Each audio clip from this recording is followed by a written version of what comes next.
અંકલેશ્વરમાં રામકુંડના મહંત ગંગાદાસ બાપુની આગેવાની હેઠળ પદયાત્રા યોજવામાં આવી।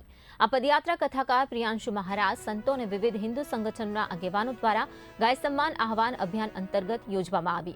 આ અભિયાન અંતર્ગત મામલતદારને આવેદનપત્ર પાઠવવામાં આવ્યું। આવેદનમાં ગાયને રાષ્ટ્રમાતા અથવા રાષ્ટ્ર આરાધ્યા તરીકે બંધારણીય માન્યતા, ગાય આધારિત અર્થતંત્રને મજબૂત બનાવવાની માંગ કરાઈ। ગાય સંરક્ષણ માટે કડક પગલાં ભરવાની પણ અપીલ કરવામાં આવી।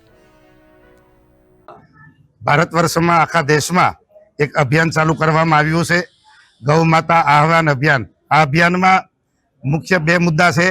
गौ माता ने राष्ट्रमाता घोषित करो और गौ हत्या संपूर्ण बंद थाय अने एनी उपर कड़क में कड़क कायदा थाय एवी अपील। साधु समाज एमां कोईनुं नाम नथी, कोई पार्टी नथी, कोई नेता नथी, स्वयं आपणे जाते आ अभियान में जोड़ायेला छीए अने समग्र भारत वर्ष में आजे ठेर ठेर जग्याए तालुका जिला में आवेदन पत्र आप्या छे। साधु संतोए अंकलेश्वर में कम से कम 30 થી 32,000 गौ भक्तों की साइन करीने आज अंकलेश्वर मामलतदार कचेरीए मामलतदारश्री ने आवेदन पत्र आपवामां आव्युं छे।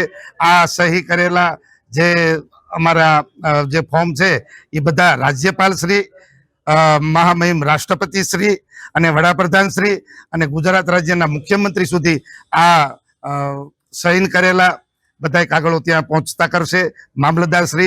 अने विशेष आ बधा ज्यारे ज्यारे गौ माता माटे आवुं कोई अभियान छेड़वामां आवे त्यारे बधा ज गौ माता भक्तो तमाम हिंदू भाईओ आमां साथ आपे।